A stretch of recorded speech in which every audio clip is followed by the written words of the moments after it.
Bonjour et bienvenue sur cette nouvelle chaîne. Aujourd'hui on va parler des Français qui m'ont cassé les... La suite n'est pas dans le titre. Vous connaissez déjà le concept, je vais vous raconter des anecdotes par rapport à des choses qui m'ont énervé. Voilà. Et cette fois-ci, ce sera par rapport à des situations qui me sont arrivées en France. Commençons tout de suite par l'UGC.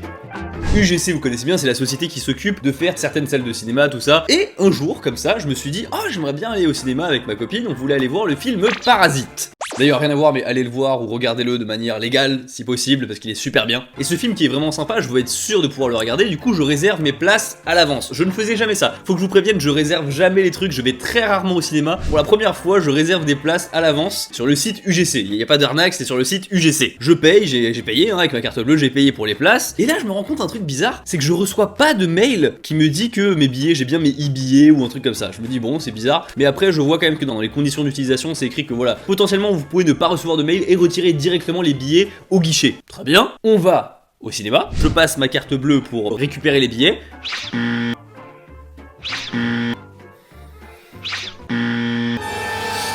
Ça ne fonctionne pas! Quelle surprise!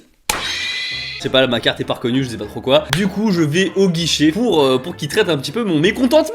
Du coup, j'arrive, j'explique la situation, je leur dis, voyez, j'ai bien reçu un mail comme quoi votre transaction a été effectuée. J'arrive pas à récupérer mes billets. Il y avait 3 mecs, il y avait 2 mecs et une meuf. Je m'adressais à la meuf, j'étais avec ma copine, et je lui explique le problème et tout. Elle dit, ok, je vais voir ce que je peux faire, tout ça et tout. Puis je dis, ouais, bah effectivement, y a rien, on comprend pas. Il vérifie pas beaucoup, tu vois, je me dis, c'est quand même chiant, il vérifie pas beaucoup, ça me fait chier. Après, il y a un autre mec qui prend mon téléphone, il regarde et dit, ah, mais à mon avis, la transaction s'est pas effectuée, tout ça, ça s'est pas passé. Et je leur dis, c'est quand même bizarre de recevoir un mail comme quoi ma transaction a été effectuée et tu me dis ça n'a pas été effectué. Du coup, bah, comme Louis, c'est quoi? C'est un pigeon. Qu'est-ce que j'ai fait? J'ai acheté des tickets sur place, j'ai payé une deuxième fois, et je regardais la séance, tout s'est très bien passé, et je suis revenu chez moi, je suis allé vérifier mon compte, et effectivement, j'ai bien été débité 2 fois. Donc là, un peu le seum, là ça commence le seum commence à monter comme ça. Donc... je regarde, et le mail pour me dire que j'avais un nouveau compte UGC était bien arrivé dans ma boîte mail, mais le mail pour me dire que les billets, j'avais les e-billets, était passé dans mes spams. Pourquoi?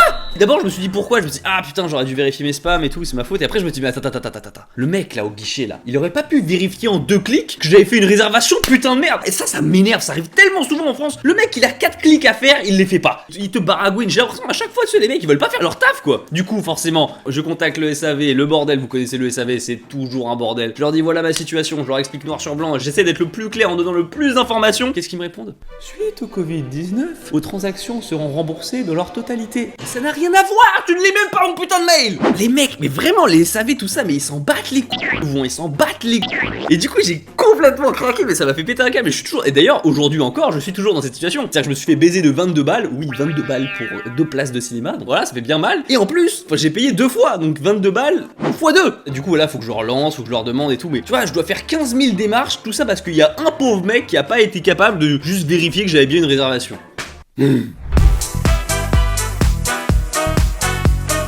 Deuxième anecdote, ça concerne la SNCF. Est-ce qu'il peut y avoir une vidéo où un Français il râle et il n'y a pas la SNCF dedans? Je ne pense pas. J'étais en train de prendre des billets pour aller à Nancy. Cette fois j'ai un compte, tout va bien, j'ai un compte, cette fois tout se passe bien. Je prends mes billets et là le site me dit attention, votre carte jeune sera expirée pour ce voyage, renouvelez-la. Première réaction, je me dis putain de merde, elle sera expirée déjà, j'ai l'impression que c'est vraiment rapide, alors que c'est tous les ans que tu dois la renouveler. Et je me dis bon tant pis, je vais le faire. Et là franchement, je clique sur le site, je fais pour toutes les démarches pour la renouveler et j'arrive à prendre les billets en même temps. Je me dis putain c'est bien fait, franchement la SNCF pas mal, j'ai réussi à prendre les billets plus la carte jeune, enfin renouveler la carte jeune, nickel, y a pas eu de souci, j'étais plutôt content. Et au bout d'un moment comme ça, je me dis attends, il y a un souci. Il y a un souci dans cette histoire. Il y a quelque chose de bizarre. J'avais pas renouvelé ma carte jeune assez récemment, moi. Je suis allé vérifier. Ma carte jeune était encore valable pour 6 mois. Pourquoi le site m'a dit de la renouveler? Qu'est-ce qui se passe, Louis le clown, qu'est-ce qu'il a? Eh bien, il a 2 cartes jeunes à son nom. Comment déjà c'est possible? Je veux dire, informatiquement parlant, ça devrait même pas être faisable d'avoir un truc comme ça. Et bah chez eux... ça a été développé à la pisse, les mecs ils peuvent faire ça. Il y a un mec qui peut prendre autant de cartes jeunes qu'il veut sur le même compte. C'est pas sur le même nom de famille, même prénom, non. Sur le même compte, j'ai 2 cartes jeunes. Et c'est le site qui m'a dit de le renouveler. Du coup, je m'énerve, qu'est-ce que je fais? Allô, bonjour, oui, j'ai un... Bonjour et bienvenue sur le service après-vente de la SNCF. Si vous avez une réclamation, tapez 1. Si vous voulez attendre pendant des années, tapez 2. J'arrive à avoir une personne au téléphone, je reste pas, il dit bonjour, j'explique mon problème, tout ça, blablabla. Ah bah écoutez, je suis désolé, je ne peux rien faire pour vous. Déjà j'ai l'impression, c'est la première phrase qu'ils disent tous. Et après il m'a sorti le deuxième cliché des services après-vente, vous n'êtes pas au bon service. Je vous transfère au bon service. Allô, bonjour, oui, c'est service après-vente SNCF, quel est votre souci? Que se passe-t-il? Je réexplique toute ma situation, qui n'est pas en plus simple à résumer. Du coup j'explique tout le bordel, il me dit ah bah écoutez, je peux rien faire pour vous. Il me dit, votre démarche, il faut la faire sur Internet. Très bien, pas de souci. Je vais sur Internet, je lui explique pour la 3e fois ma situation, comme quoi je veux me faire rembourser, hein, bien sûr, de ma carte jeune. Je reçois un mail qui me dit, nous avons bien pris en compte votre réclamation, nous allons vous répondre dans les plus brefs délais. C'est moi ça, c'est moi. Du coup ils me répondent par mail, ils me disent ah monsieur, on avait très bien compris votre problème. Malheureusement nous ne pouvons rien faire pour vous, il faut appeler.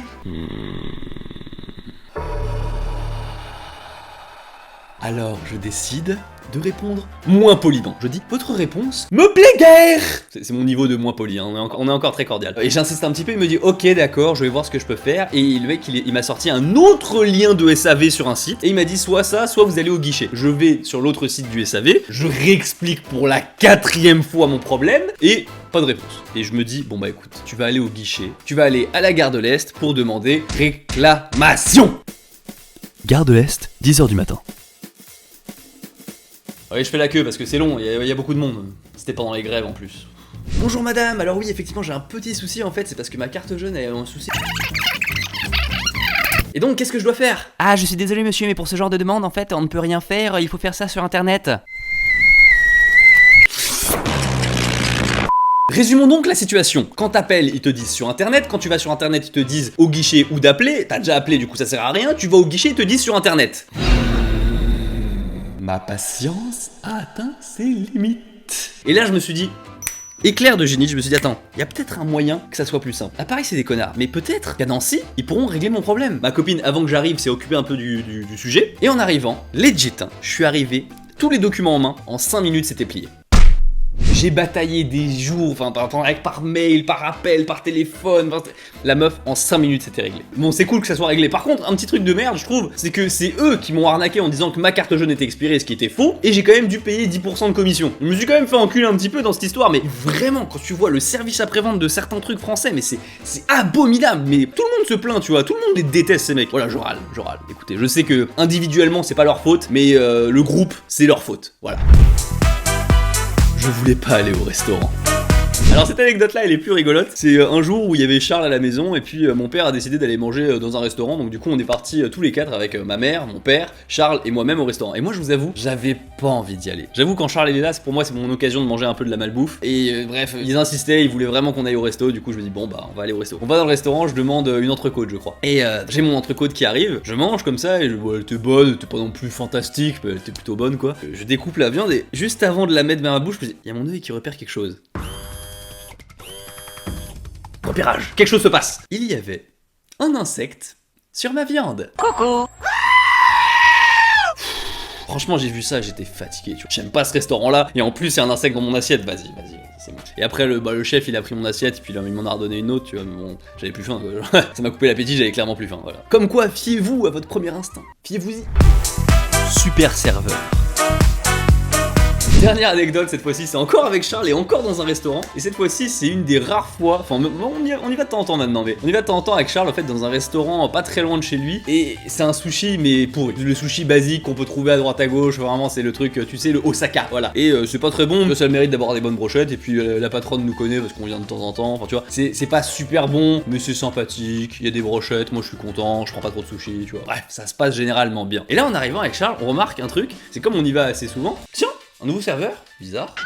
Ce qui était un peu bizarre, c'est que tout le personnel était asiatique, et c'était le seul gars qui l'était pas. Mais c'est pas un problème, après tout, pour faire serveur, y a absolument aucun souci, c'est juste un peu bizarre, mais enfin, voilà, on s'en fout, du moment que c'est bon, du moment que tu nous sers bien, y a pas de souci. Le serveur arrive, et vous savez, c'est les commandes où il faut juste dire le numéro des trucs, en fait, et puis juste il note les numéros, voilà, 207, 206, allez, clac, clac, clac, ça va très vite, il commande, voilà. Y a rien de sorcier. Le mec arrive, déjà, il a mis 2 plombes à venir, et le gars, j'ai jamais vu un mec noter aussi mal. Mais j'ai l'impression qu'il faisait exprès, le gars. Genre, on commandait, tu sais, 206, 208, 307. Le mec, il notait. Attends, oui, vous avez dit quoi? Attendez, oui, vous pouvez répéter s'il vous plaît? Ah oui, alors, combien? 2, 4? Ok, d'accord, très bien. Le mec était dans une galère et il était lent à noter. Mais franchement, tu sais, c'est pas le genre de compétences que tu évalues quand je veux dire, quand il y a un serveur, t'évalues pas ses compétences de serveur. Mais là, il était tellement mauvais que je suis désolé, ça se voyait. Et ce qui est rigolo, c'est que le temps qu'ils prennent notre commande, la patronne, enfin ce que j'estime qui était la patronne, elle avait pris la commande de cette table. Imaginez, je suis là. Pour servir quelqu'un qui est à ta gauche, tu prends ta main droite pour lui déposer le plat. On est d'accord. C'est plus instinctif que tu lui mettes ton coude sur la gueule, tu vois. Ça paraît plus logique. Et bah non, pour ce monsieur, ce n'était pas logique. Il me servait avec la putain de main gauche et c'était super désagréable. Je veux dire, t'as son bras qui venait dans mon champ, dans ton champ personnel, tu vois. Et le mec faisait que des erreurs comme ça tout le long. Il oubliait des trucs, il oubliait des plats et il oubliait de débarrasser. C'est même pas comme si, tu sais, il est un peu maladroit, mais il y a un côté un petit peu mignon, adorable. Enfin, tu vois, c'est pas. Non. Le mec était désagréable. Non seulement il notait lentement, et en plus il lâchait des. Oh, oui, ok, ok. Un moment, non mais vraiment, un moment on redemande la carte, le mec il fait oh oui, ok. Mais à quel moment tu fais ça dans un restaurant? Je veux dire, mais c'est. Bref, vous avez compris.